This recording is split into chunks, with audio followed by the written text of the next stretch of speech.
నమస్తే D24 news కి స్వాగతం. ముందుగా హెడ్లైన్స్.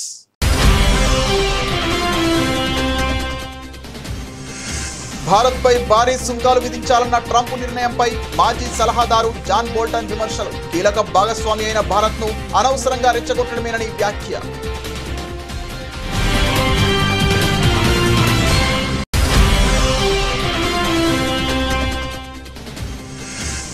పాకిస్తాన్ తప్పుడు ప్రచారాన్ని వీడియోలతో తిప్పికొట్టిన భారత్ ఓస్నిట్. ఆపరేషన్ సింధూర్లో పాక్కు భారీ నష్టం వాటిల్లినట్టు ఆధారాలు.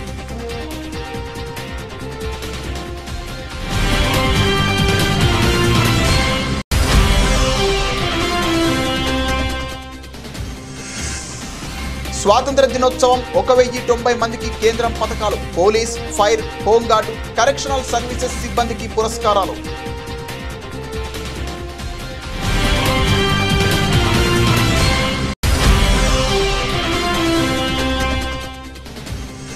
రాష్ట్రంలో భారీ వర్షాలు కురిసే అవకాశం ఉన్న నేపథ్యంలో వైద్య సిబ్బందికి సెలవులు రద్దు చేసిన ప్రభుత్వం.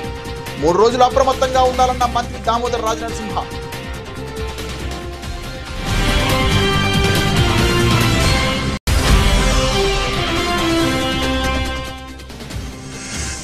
గత 40 రోజులలో 1.08 లక్షల మంది కార్యకర్తలు 1,20,00,000 ఇళ్లను సందర్శించారు. వెల్లడించిన టీడీపీ ఏపీ అధ్యక్షుడు పిల్లా శ్రీనివాసరావు.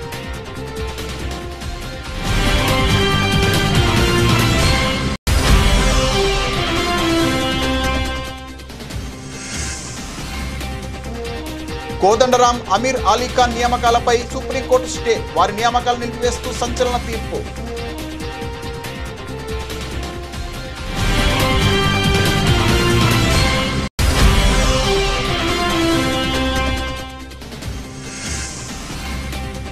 పులివెందులలో టీడీపీ విజయం. టీడీపీ అభ్యర్థి లతారెడ్డికి శుభాకాంక్షలు తెలిపిన సీఎం చంద్రబాబు.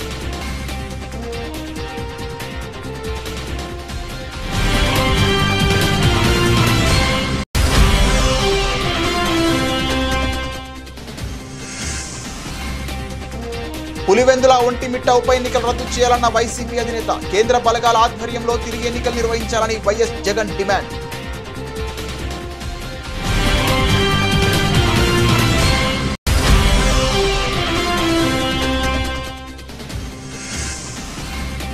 హైదరాబాద్ లో భారీ వర్షం. ప్రజలకు హైడ్రా కమిషనర్ సూచన. అధికారులతో పాటు ప్రజలు అప్రమత్తంగా ఉండాలన్న రంగనాథ్.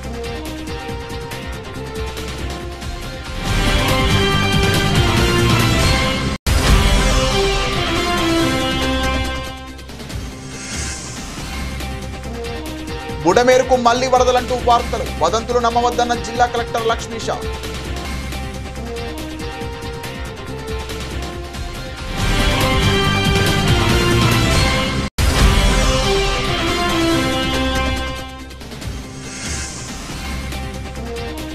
పాకిస్తాన్తో భారత్ క్రికెట్ ఆడడాన్ని తీవ్రంగా వ్యతిరేకించిన హర్భజన్ సింగ్. దేశం కోసం ప్రాణాలిస్తున్న సైనికుల త్యాగాలను గుర్తుంచుకోవాలని హితవు.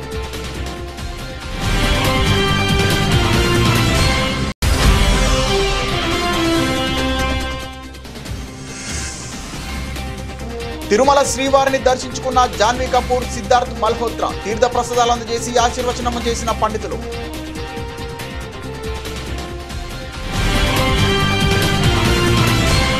అమెరికా అధ్యక్షుడు డొనాల్డ్ ట్రంప్ భారత్ పై భారీగా సుంకాలు విధించడం ఒక పెద్ద వ్యూహాత్మక తప్పిదమని ఆయన మాజీ జాతీయ భద్రతా సలహాదారు జాన్ బోల్టన్ తీవ్రంగా విమర్శించారు. ఇది ఇరు దేశాల మధ్య ద్వైపాక్షిక సంబంధాలను దెబ్బతీస్తోందని, కీలక భాగస్వామి అయిన భారత్ ను అనవసరంగా రెచ్చగొట్టడమేనని ఆయన అభిప్రాయపడ్డారు. రష్యా నుంచి చమురు కొనుగోలు చేస్తుందన్న కారణంతో భారత్ పై ట్రంప్ ఏకంగా 50% సుంకాలు విధించిన విషయం తెలిసిందే. ఇందులో 25% కేవలం రష్యా చమురు కొనుగోలుకు జరిమానాగా విధించారు. ఈ నిర్ణయాన్ని ట్రంప్ గట్టిగా సమర్థించుకున్నారు. భారత్ భారీగా రష్యా చమురు కొంటూ దానికి బహిరంగ మార్కెట్లో అమ్మి పెద్ద లాభాలు గడిస్తోంది. రష్యా యుద్ధం వల్ల ఉక్రెయిన్లో ఎంతమంది చనిపోతున్నారనే దానిపై వారికి పట్టింపు లేదని ట్రంప్ తన సోషల్ మీడియా ప్లాట్ఫామ్ ట్రూత్ సోషల్లో ఆరోపించారు. అయితే ట్రంప్ తీరును బోల్టన్ తప్పుపట్టారు. భారత వైమానిక దళం విమానాలను కూల్చివేశామంటూ పాకిస్తాన్ చేస్తున్న తప్పుడు ప్రచారాన్ని భారత ఓపెన్ సోర్స్ ఇంటెలిజెన్స్ ఓస్నిట్ కమ్యూనిటీ బట్టబయలు చేసింది. ఆపరేషన్ సింధూర్ సమయంలో తమ ప్రాంతంలో భారత విమానాలు కూలిపోయాయంటూ పాకిస్తానీలు ప్రచారం చేసిన వీడియోలు వాస్తవానికి పాకిస్తాన్ వైమానిక దళానికి PAF చెందినవేనని ఆధారాలతో సహా నిరూపించింది. ఈ ఏడాది ఏప్రిల్ 22న పహల్గాంలో జరిగిన ఉగ్రదాడికి ప్రతిస్పందనగా మే నెలలో భారత వైమానిక దళం ఆపరేషన్ సింధూర్ చేపట్టిన విషయం తెలిసిందే. ఈ ఆపరేషన్లో పాక్ ఆక్రమిత కాశ్మీర్లోని 9 ఉగ్రవాద శిబిరాలను, పలు ఎయిర్ ఫీల్డ్లు, రాడార్ వ్యవస్థలను ఐఏఎఫ్ ధ్వంసం చేసింది. ఈ క్రమంలో భారత విమానాలు కూలిపోయాయంటూ పాకిస్తాన్లోని దీనా, గుజరాత్, సియాల్కోట్ వంటి ప్రాంతాల ప్రజలు కొన్ని వీడియోలను సామాజిక మాధ్యమాల్లో పోస్ట్ చేశారు. విమాన శకలాలను చూపిస్తూ పారాచూట్లతో పైలట్లు దిగడం చూశామంటూ వారు చెప్పుకొచ్చారు. అయితే గత 3 నెలలుగా ఈ వీడియోలపై భారత ఓస్నెట్ కమ్యూనిటీ చేసిన విశ్లేషణలో అసలు వాస్తవాలు వెలుగులోకి వచ్చాయి. ఆ వీడియోల్లో కనిపిస్తున్న విమాన శకలాలు పాకిస్తాన్ వైమానిక దళానివేనని, తమకు జరిగిన నష్టాన్ని కప్పిపుచ్చుకునేందుకే పాక్ ఈ ప్రచార నాటకానికి తెరరేపిందని తేలింది. ముఖ్యంగా ఆ శకలాల్లో ఐఏఎఫ్ విమానాల్లో వాడే రష్యన్ AL-31F ఇంజన్ల వంటి భాగాలు లేవని ఓస్నెట్ నిపుణులు స్పష్టం చేశారు. స్వాతంత్ర్య దినోత్సవాన్ని పురస్కరించుకొని దేశవ్యాప్తంగా వివిధ విభాగాల్లో పనిచేస్తున్న సిబ్బందికి అందించే శౌర్య సేవా పథకాల జాబితాను కేంద్ర హోం మంత్రిత్వ శాఖ శుక్రవారం ప్రకటించింది. ఈ ఏడాది మొత్తం 1090 మంది సిబ్బందిని ఈ పురస్కారాలకు ఎంపిక చేశారు. విధి నిర్వహణలో అసమాన ధైర్య సాహసాలు ప్రదర్శించిన వారికి అందించే శౌర్య పథకాలలో అత్యధికం జమ్మూ కాశ్మీర్ సిబ్బందికే దక్కడం విశేషం. ఈ ఏడాది ప్రకటించిన మొత్తం 1090 పథకాలలో 233 శౌర్య పథకాలు, 99 రాష్ట్రపతి విశిష్ట సేవా పథకాలు, 758 ప్రశంసనీయ సేవా పథకాలున్నాయి. దేశ శాంతి భద్రతల పరిరక్షణలో కీలక పాత్ర పోషించే పోలీస్ శాఖకు అత్యధిక పథకాలు లభించాయి. పోలీస్ విభాగంలో 226 మందికి శౌర్య పథకాలు, 89 మందికి రాష్ట్రపతి విశిష్ట సేవా పథకాలు, 635 మందికి ప్రశంసనీయ సేవా పథకాలు ప్రకటించారు. శౌర్య పథకాలు పొందిన వారిలో జమ్మూ కాశ్మీర్ తర్వాత సెంట్రల్ రిజర్వ్ పోలీస్ ఫోర్స్, సరిహద్దు భద్రతా దళం సిబ్బంది తర్వాతి స్థానాల్లో ఉన్నారు.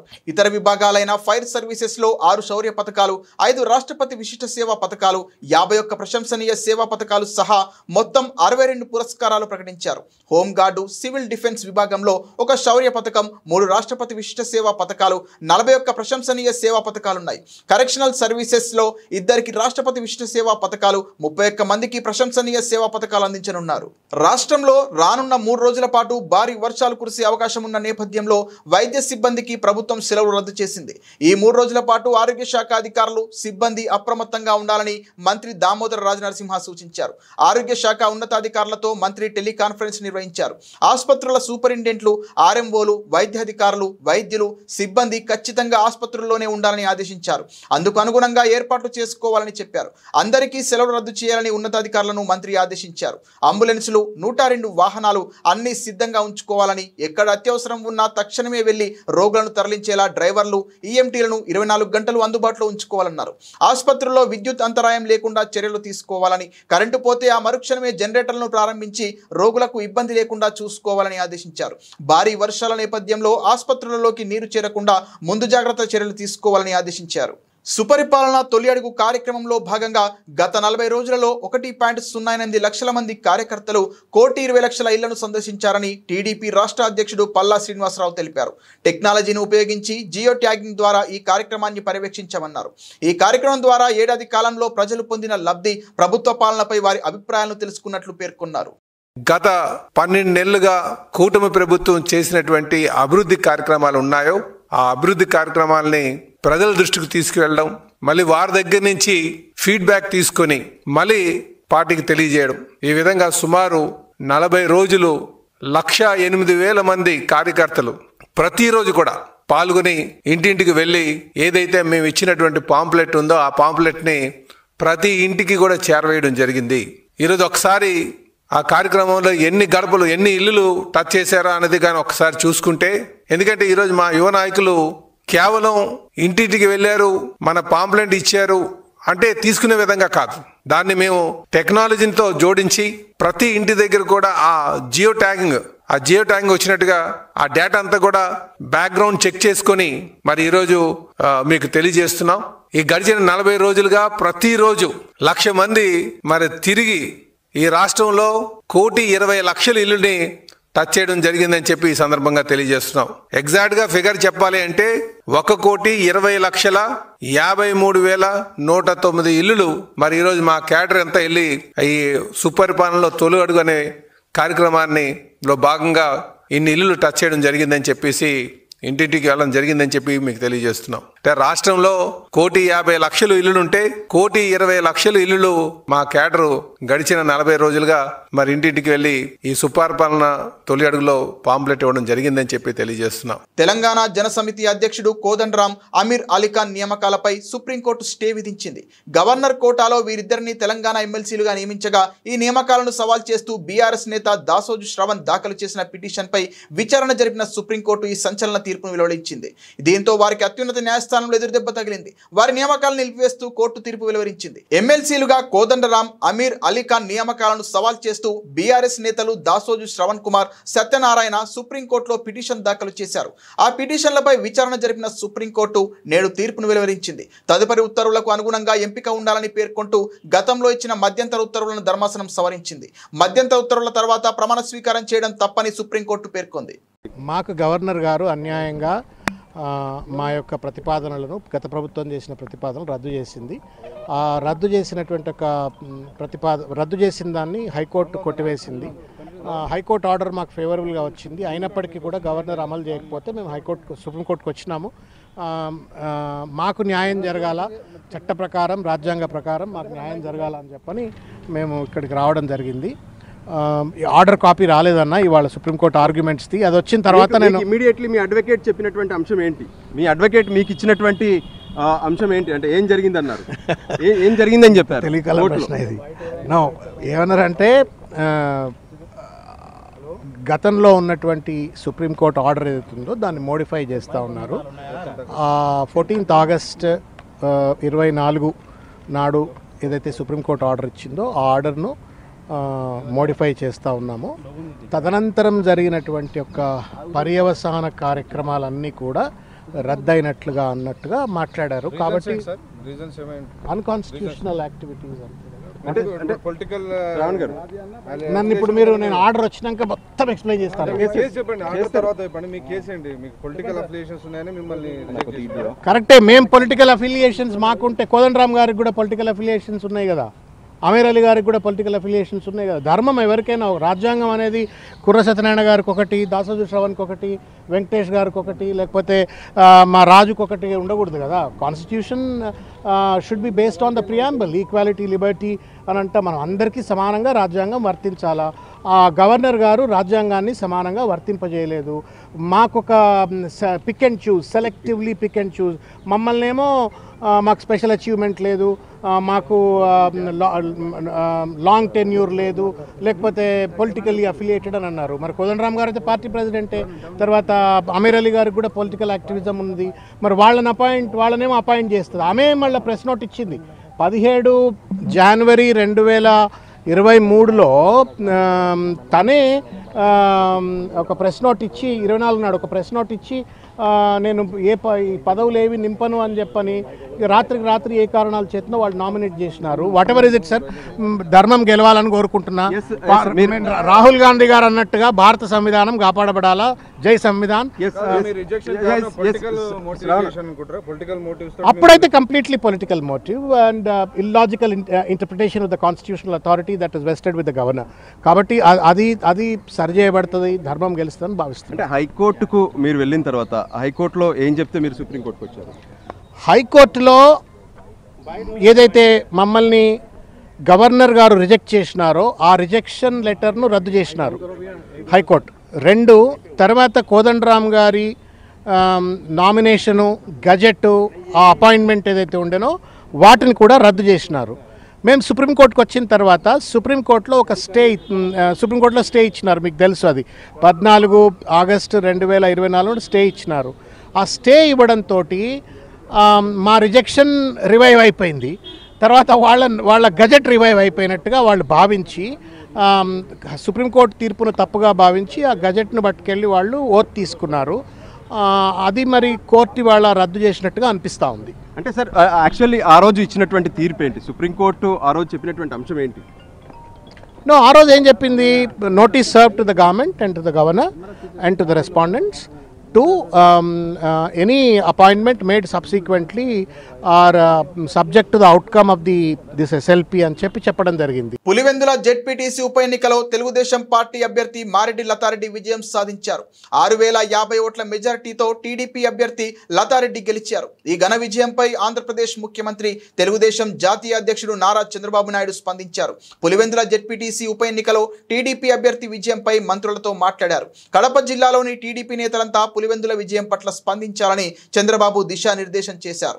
ప్రజాస్వామ్యబద్ధంగా ఎన్నికలు జరిగాయని పేర్కొన్నారు. పులివెందుల ఒంటిమిట్ట జెడ్పీటీసీ ఉప ఎన్నికల్లో అధికార పక్షం అంతులేని దౌర్జన్యకాండ, వారికి పూర్తిగా సహకరించిన పోలీసుల వైఖరిని మాజీ ముఖ్యమంత్రి వైఎస్ఆర్సీపీ అధ్యక్షుడు వైఎస్ జగన్మోహన్ రెడ్డి ఎండగట్టారు. ప్రజాస్వామ్యాన్ని కూనీ చేస్తూ నిర్వహించిన ఆ 2 ఎన్నికలు వెంటనే రద్దు చేసి కేంద్ర బలగాల ఆధ్వర్యంలో ప్రజాస్వామ్యబద్ధంగా తిరిగి నిర్వహించాలని ఆయన డిమాండ్ చేశారు. తాను ప్రజలకు మంచి చేశానని చంద్రబాబు భావిస్తే తనకే ప్రజలు ఓటేస్తారనే నమ్మకం ఉంటే, ఆ ధైర్యం ఉంటే వెంటనే 2 ఉప ఎన్నికలను రద్దు చేయాలని పార్టీ కేంద్ర కార్యాలయంలో మీడియాతో మాట్లాడిన వైఎస్ జగన్ సవాల్ చేశారు. ఎలక్షన్ జరిగేట్టుగా అయితే ఎలక్షన్ అనే దానికి మీనింగ్ ఏముంది? ఎందుకు ఎలక్షన్ జరపడం? ఎందుకు ఆ ఎంపీటీసీలకు, ఆ ఎంపీపీలకు, ఆ జెడ్పీ చైర్మన్లకు ఎన్ని ఎలక్షన్లు ఎడ జరుపుతున్నారు? కౌన్సిల్ చైర్మన్లకు మీ ఇష్టం వచ్చినట్టుగా మీరంతకు మీరే దౌర్జన్యంగా ప్రలోభాలు పెడుతున్నారు, కొనేస్తున్నారు. ఎలక్షన్లకు మీకు సంఖ్యాబలం లేకపోయినా కానీ మీరు మీ అధికార దుర్వినియోగం చేస్తూ మీరు లాగేసుకుంటున్నారు. అక్కడి నుంచే మొదలుపెట్టిన సాంప్రదాయం చివరికి ఓటర్ల దాకా కూడా తీసుకొని పోతా ఉన్నారు. ఇప్పుడు ఇవన్నీ కూడా అంటే అన్ఫార్చునేట్ గా స్టేట్ ఎలక్షన్ కమిషన్ అన్నది ఒక డమ్మీ పాత్ర కన్నా దారుణమైన పాత్ర పోషిస్తా ఉంది. ప్రజాస్వామ్యాన్ని కాపాడవలసిన బాధ్యత గల స్థానంలో ఉన్న వ్యక్తులు నిజంగా ఇంత దిగజారిపోయిన పరిస్థితుల మధ్య ఈ వ్యవస్థ నడుస్తా ఉంది. Very unfortunate. ఖచ్చితంగా న్యాయ పోరాటంలో భాగంగా కోర్టులకి ఇవన్నీ చూపిస్తాం, కోర్టులకి ఇవన్నీ వేస్తాం. అందుకని వాళ్ళిద్దరు కూడా ఈరోజు వచ్చింది కూడా కోర్టులో వేయడానికే వచ్చినారు. ఇద్దరు జెడ్పీటీసీ అభ్యర్థులు కూడా కోర్టులో వేయడానికే ఇక్కడికి వచ్చినారు. ఈ డీటెయిల్స్ అన్నీ తీసుకొని పోయి వీళ్ళు కోర్టులో వేస్తారు. న్యాయస్థానం ముందర ఇవన్నీ కూడా ఉంచడం జరుగుతుంది.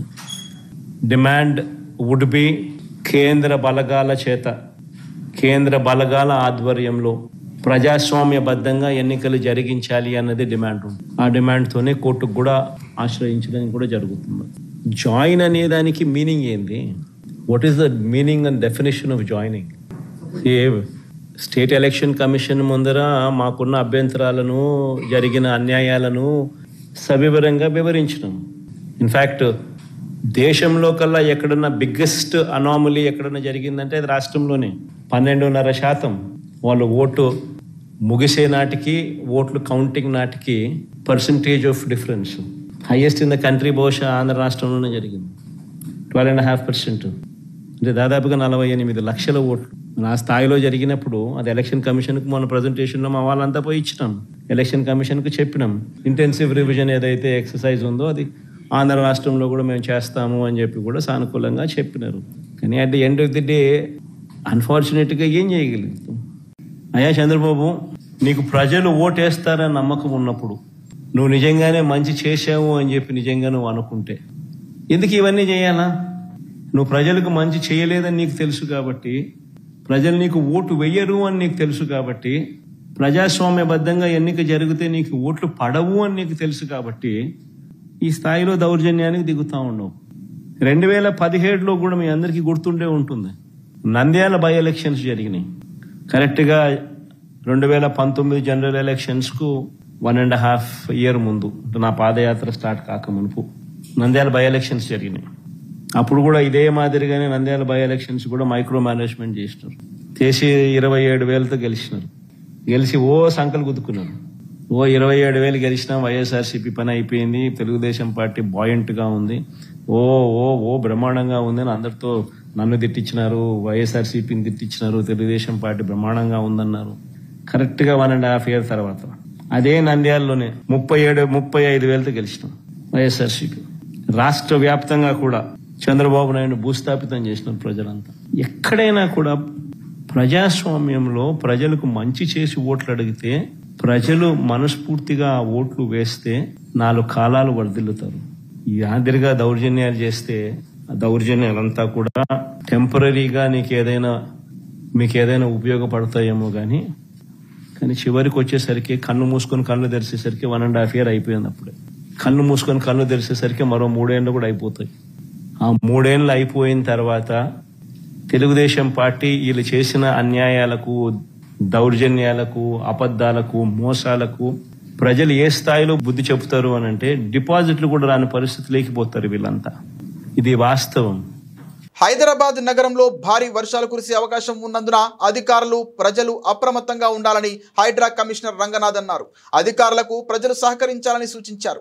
బంగాళాఖాతంలో ఏర్పడిన అల్పపీడనం కారణంగా తెలంగాణ రాష్ట్ర వ్యాప్తంగా భారీ వర్షాలు కురుస్తున్నాయి. ఈ నేపథ్యంలో హైడ్రా కమిషనర్ మాట్లాడుతూ భాగ్యనగరంలోని వివిధ ప్రాంతాల్లో భారీ నుంచి అతి భారీ వర్షాలు కురిసే అవకాశం ఉందని తెలిపారు. 51 DRF, 151 మాన్సూన్ ఎమర్జెన్సీ టీంలను సిద్ధంగా ఉంచామని ఆయన వెల్లడించారు. హైడ్రా బృందం 9 బోట్లను, NDRF 6 బోట్లను సిద్ధంగా ఉంచిందని అన్నారు. హైదరాబాద్ నగరంలో 450 వరకు నీరు నిలిచే ప్రాంతాలు ఉన్నాయని, ఆయా ప్రాంతాల్లో సహాయక చర్యల కోసం అధికారులను సిద్ధం చేశామని తెలిపారు. భారీ వర్షాలు కురిసే అవకాశం ఉన్నందున ప్రజలు కూడా అప్రమత్తంగా ఉండాలని ఆయన సూచించారు. నాలాలు, మూసీ పరివాహక ప్రాంతాల్లో, ముంపు ప్రాంతాల్లోని ప్రజలు అప్రమత్తంగా ఉండాలని హెచ్చరించారు. హుస్సేన్ సాగర్ నుంచి నీటిని ఎప్పటికప్పుడు విడుదల చేస్తూ GHMC అప్రమత్తంగా ఉందని తెలిపారు. అందరూ సమన్వయంతో కలిసి పనిచేయాలని ఆయన కోరారు. బంగాళాఖాతంలో అల్పపీడన ప్రభావంతో ఆంధ్రప్రదేశ్లో భారీ వర్షాలు కురుస్తున్నాయి.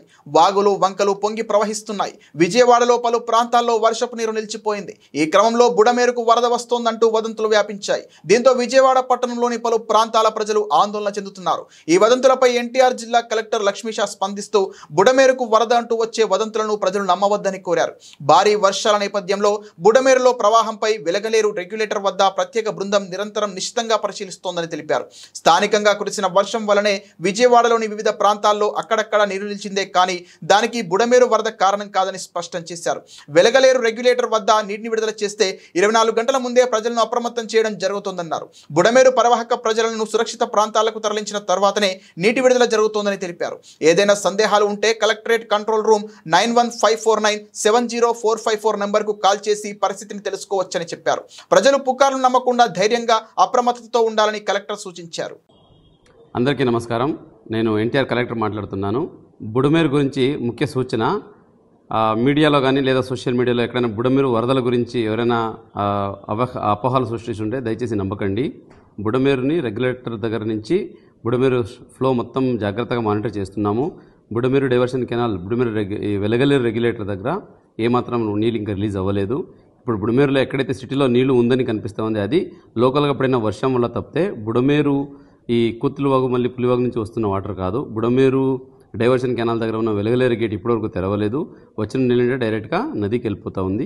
విజయవాడ నగరంలో బుడమేరు వల్ల ఏమాత్రం ఇబ్బంది లేదు. ఇన్ కేస్ అటువంటి ఇబ్బంది వచ్చే పరిస్థితి ఉంటే 24 hours ముందరే అందరికీ అలర్ట్ చేయడం జరుగుతుంది. ప్రతి ఒక్కరిని సేఫ్ ప్లేస్కి షిఫ్ట్ చేసే వాటర్ రిలీజ్ చేయడం జరుగుతుంది. కాబట్టి దయచేసి ఎవరు అపోహలు నమ్మకండి, భయపడకండి.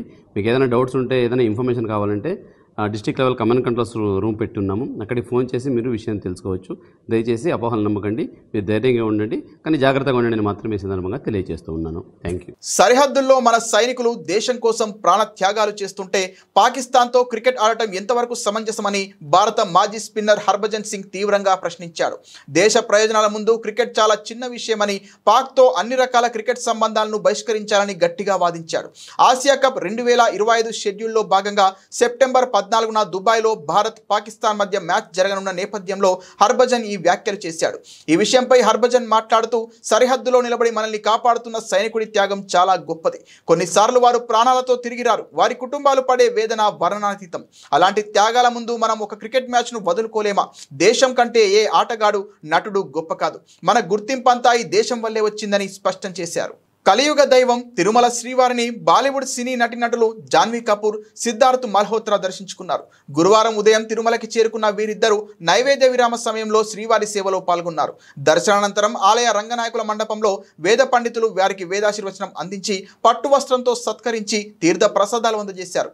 జాన్వీ కపూర్, సిద్ధార్థ్ మల్హోత్రా ప్రధాన పాత్రలో నటిస్తున్న తాజా చిత్రం పరం సుందరి. ఈ చిత్రం ఆగస్టు 29న ప్రేక్షకుల ముందుకు రాబోతుండగా వరుస ప్రమోషన్లో పాల్గొంటోంది చిత్ర యూనిట్. ఈ సినిమా హిట్ అవ్వాలని కోరుకుంటూ ఈ జంట తిరుమల శ్రీవారిని దర్శించుకున్నారు. వీరిద్దరూ కలిసి తిరుమల దర్శనం చేసుకున్న ఫోటోలు, వీడియోలు సోషల్ మీడియాలో వైరల్ అవుతున్నాయి.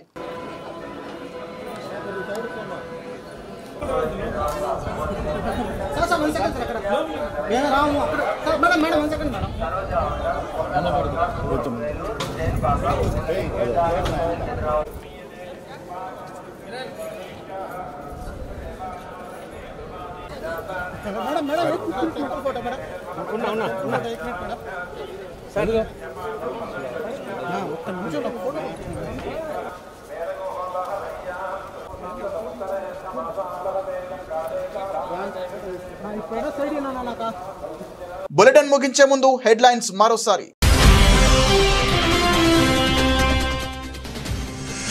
భారత్పై భారీ సుంకాలు విధించాలన్న ట్రంప్ నిర్ణయంపై మాజీ సలహాదారు జాన్ బోల్టన్ విమర్శలు. కీలక భాగస్వామి అయిన భారత్ను అనవసరంగా రెచ్చగొట్టడమేనని వ్యాఖ్య.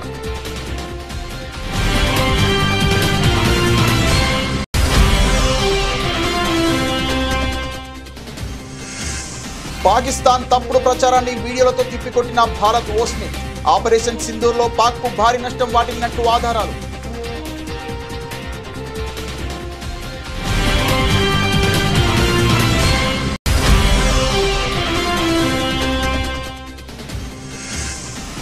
స్వాతంత్ర దినోత్సవం 1090 మందికి కేంద్రం పథకాలు. Police, fire, home guard, correctional services సిబ్బందికి పురస్కారాలు.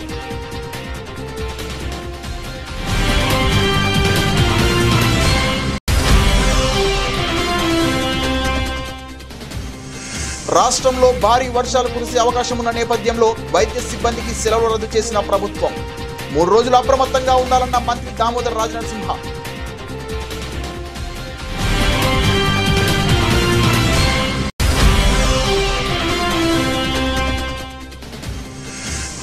గత 40 రోజులలో 1.08 లక్షల మంది కార్యకర్తలు 1,20,00,000 ఇళ్లను సందర్శించారు. వెల్లడించిన టీడీపీ ఏపీ అధ్యక్షుడు పిల్లా శ్రీనివాసరావు.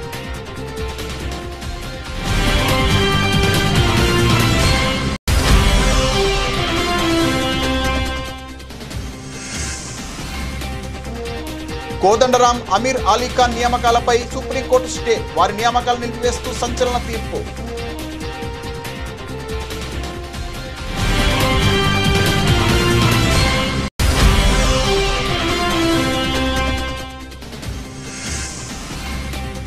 పులివెందులలో టీడీపీ విజయం. టీడీపీ అభ్యర్థి లతారెడ్డికి శుభాకాంక్షలు తెలిపిన సీఎం చంద్రబాబు.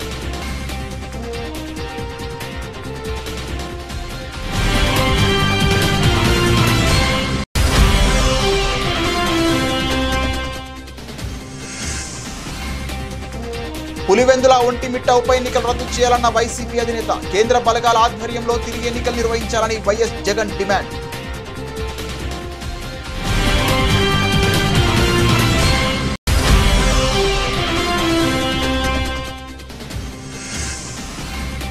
హైదరాబాద్లో భారీ వర్షం. ప్రజలకు హైడ్రా కమిషనర్ సూచన. అధికారులతో పాటు ప్రజలు అప్రమత్తంగా ఉండాలన్న రంగనాథ్.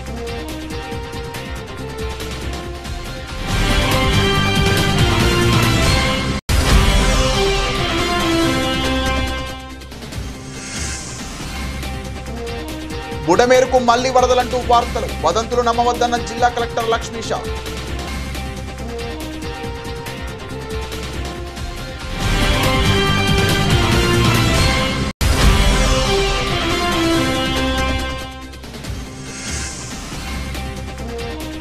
పాకిస్తాన్తో భారత్ క్రికెట్ ఆడడాన్ని తీవ్రంగా వ్యతిరేకించిన హర్భజన్ సింగ్. దేశం కోసం ప్రాణాలిస్తున్న సైనికుల త్యాగాలను గుర్తించుకోవాలని హితవు.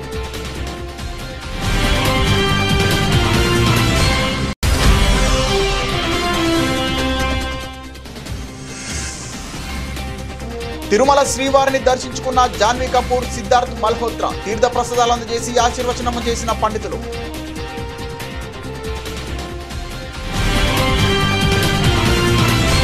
ఇది ఇవాల్టి బులెటిన్. మరిన్ని వార్తల సమాహారంతో మళ్ళీ కలుద్దాం. నమస్తే.